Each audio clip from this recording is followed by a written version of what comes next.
When I checked my phone, I saw I had 13 missed calls. They were all from my mother-in-law, Martha. Not again, I thought. As I was thinking this, my phone buzzed again. Hello, I answered. Martha's voice was angry.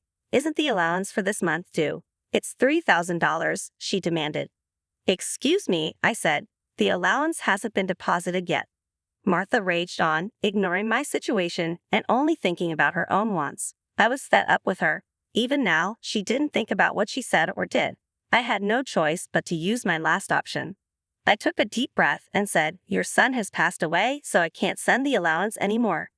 My name is Jennifer Smith, and I am 32 years old. I work at a big financial firm, and I am also a housewife. I got married about 2 years ago. I met my wonderful husband, Mark, through our shared hobbies. He was kind to everyone, and I was drawn to his warm smile. We quickly developed feelings for each other.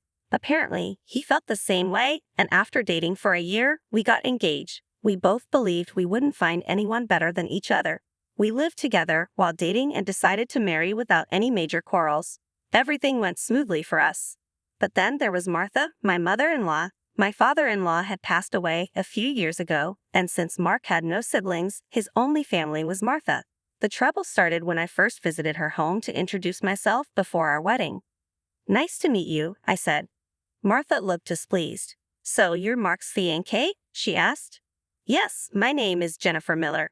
You're a rather plain girl. I wonder what Mark sees in you, she said. I couldn't tell if she was joking or serious. It was hurtful to hear such words from the mother of my loved one. I was quite shocked. Seeing my expression, Mark frowned at Martha. Hey, Mom, what's with the sudden harsh words? How can you say such things to the person I chose? No, Mark, I'm just trying to choose the suitable woman for you. Choose? I'm the one who chose her. You have no right to meddle. Don't say it in such a cold way. I'm just telling the truth because I care about you. If you really cared about me, you'd simply support us. Why can't you understand such a simple thing?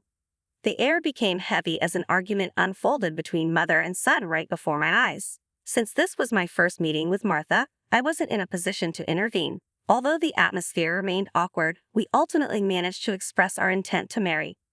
As we were leaving, Martha called out to Mark, sounding somewhat disgruntled. Mark, can I have a word? You're going to keep that promise after you get married, right? What promise? You know, about the allowance. Oh, that. Yes, I'll be sure to take care of it. Can we not discuss it here, please? Well, I was just asking. The tension between my husband and his mother was palpable, and the air was thick with discomfort. In the car on the way home, I asked Mark about the thing that had been bothering me. Hey, Mark, about the conversation you had with your mom as we were leaving. Yeah, I should have told you about it, Jennifer. I heard something about an allowance. After my dad passed away, I've been sending money to my mom every month. How much? $2,000. What, $2,000? I couldn't help but raise my voice in surprise. He sighed deeply and began to speak slowly. Actually, my mom has a debt. A debt? She lost a lot of money at a casino a long time ago. She's still paying it off, and because her health isn't great these days, she spends a lot of time at home. But she still needs money. Money to live on, right? But $2,000, isn't that a bit too much? If I try to lower the amount, she keeps calling me over and over. And no matter what, a mother is still a mother. I worry about her living alone. I saw how devoted Mark was to his mother. It made sense since his father had passed away and Martha was his only family left. Regardless of her character, she was still his beloved mother. At that time, I just thought my husband was a kind person. 2 months after our wedding, during my lunch break, I received a phone call from Martha. Hello, I answered. Jennifer, long time no see. Can we chat for a bit? Martha said cheerfully. Yes, what can I do for you? Well, I was hoping you could start sending me money. Excuse me, I was so taken aback that I couldn't find the words to respond.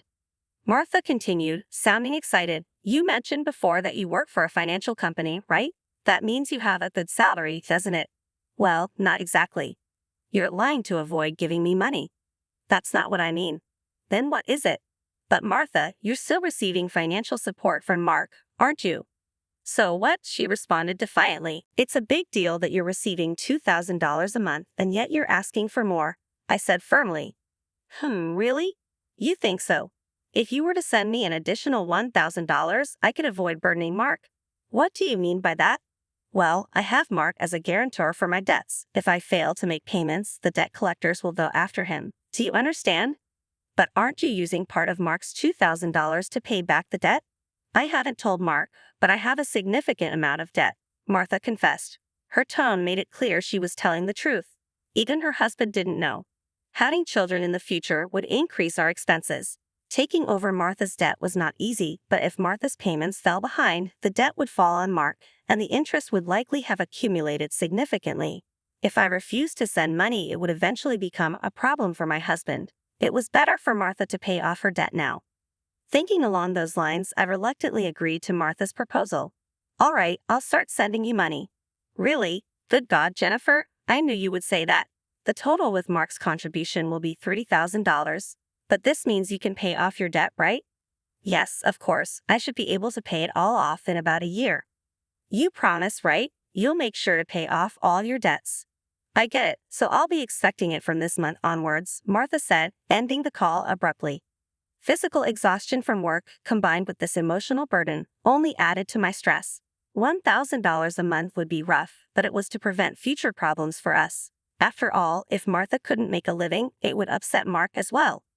That night, I promptly reported the matter to my husband. He told me I didn't have to do this, but I had already given my word to Martha, and it was a decision made for our future well-being. Mark expressed his gratitude and understanding, even as he maintained a sorry expression. Time flew by, and 2 years passed. The financial aid we thought would end in a year was still ongoing. We were still transferring $30,000 every month to Martha. About 2 months ago, Mark fell ill and was unable to go to work. He's on sick leave and receiving disability benefits, but it's a mere pittance compared to his previous salary. Last month, I managed to transfer $3,000 to Martha from my savings, but it would be very challenging if this situation continued. Unbelievably, Martha had not once come to visit her sick son. We told her about his hospitalization, but she didn't show up to see him and only contacted me to ask, "You're still sending the money, right?" I was so angry that I decided to confront Mark about the issue. Mark, listen, don't you think it's wrong that Martha is only concerned about money even though you're in such a state? We need to think seriously about what to do going forward. Yeah, I've been thinking the same thing. I don't want to put more strain on you, Jennifer. This month, too, she's been bombarding me with calls and messages asking if we've sent the money yet. Are you serious? How can she only think about money when her own son is sick? I exclaimed, feeling a wave of anger. Mark's face was slightly worn from frustration, but then, as if struck by an idea, he exclaimed, "That's it," and wore a sly grin. What is it, Mark? I asked, curious about his sudden excitement. Well, this is our last resort. I've come up with something good for my mom. What? I asked, intrigued but cautious. Mark suggested a plan I could never have imagined. Although it seemed inappropriate, it felt like the only way to make Martha understand. A few weeks later, Mark was discharged from the hospital. Martha didn't reply to any of our messages, so we didn't tell her about Mark's discharge. In the last 2 weeks, Martha had been relentlessly demanding the money. There was no point in sending money to a mother who didn't even worry about her son. While Mark and I were enjoying a cup of tea, a message came in on my phone. I checked and found 13 missed calls from Martha again. My phone vibrated again. It was another call from Martha. "Hello," I said, turning on the speaker so that Mark could hear. Martha started shouting right away. "Listen, where's the $3,000 for this month?" "Excuse me," I replied. The money for this month hasn't been transferred yet." "Martha, do you realize Mark is now?" "I don't care if he's in the hospital or whatever. It's none of my business. You're working at a good place, right? You must have plenty of savings. Hurry up and transfer it here." Martha shouted angrily. Eventually, she said something unbelievable. "Listen, since you married Mark, if he can't pay, you have to pay me. Understand? If you refuse, I'll make you the guarantor. Got it?" At that moment, something inside me snapped. She was displaying her desires openly, without considering our situation at all. I had reached my breaking point with her. She didn't even try to reflect on her own actions. Now, I had no choice but to resort to the last option. I firmly declared into my smartphone, "Mark has passed away. I can't send you any more money." At these words, Martha blurted out a baffled, "What?" "Yes," I continued. "This was the last resort that my husband suggested. We wanted to see your reaction. If you show any sign of sadness, if you reflect on your behavior and apologize, we would continue to support her financially, but if she didn't reflect, if she demanded money, we would sever ties completely." Deep down, I thought that even a money-grubbing woman like Martha would deeply reflect on her actions if she were told that her own son had died. But the very next moment, Martha burst into loud laughter. "Yay! What's so funny?" I asked, stunned. "Well, isn't it obvious? If Mark is dead, that means his inheritance will be distributed to me too." Excuse me, I couldn't believe what I was hearing. I've been looking into it since I heard that Mark was sick. Listen here, 2/3 of Mark's assets are yours, but 1/3 is mine. I was at a loss for words. I never thought that when she first heard her son was sick, she wouldn't look into treatment but into how the inheritance would be divided. My anger surpassed words. I was simply dumbfounded. My husband seemed to feel the same way, and as our eyes met, he slowly nodded. This was the signal to continue with the plan. I once again said to Martha in a strong tone, "Martha, did you hear what I said? Mark is dead." "I heard. What about it? Aren't you sad your own son passed away before you? You just make sure to send me some money. I won't let you get away with not doing it." With a click, the phone line was cut off and a dial tone echoed. I glanced at my husband and saw that he was shaking, his face red with anger. "Mark, are you okay?" I asked. Looking into my eyes, he said, "I'm cutting ties with her. She'll likely come here eventually, demanding money. Let's wait until then." "Okay, but are you really okay with this? Cutting off ties just like that?" "Yeah, I have no regrets after that call. She's no mother." My husband's eyes were filled with hatred, and I felt the same way. A person who only thinks about money over her own son's life is not family to me. A few days later, as we expected, Martha came to our house. For the time being, I decided to hide my husband in the next room and deal with Martha myself. When she approached me, her face looked like a demon. "Hey, give me Mark's inheritance right now." Again with that. Anything else to say? "He's already dead, isn't he? It's pointless to say anything now." "Yet you never even visited him. What are you saying? Are you really his mother?" "You're so annoying. Give me the inheritance right away. I don't mind getting a lawyer." Speaking more would be a waste of time. Just as I thought that, my husband emerged from the next room. Seeing him, Martha let out a startled gasp as if she had seen a ghost. Mark's words hit Martha like a tidal wave. "Mark, why weren't you dead?" "Long time no see, Mom," he said coldly. "Sorry, but the news about my death was a lie." "A lie? How could you be so disrespectful?" Martha was incredulous. "I wanted to confirm your true nature, Mom. I was curious about how you'd handle the allowance if your son died. But you turned out to be a gold digger, just as I suspected. I've got that perfectly." "What? How dare you call your mother a gold digger?" "Silence. I'm cutting ties with a toxic parent like you."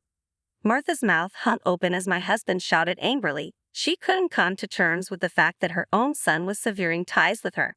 What does this mean, Mark?"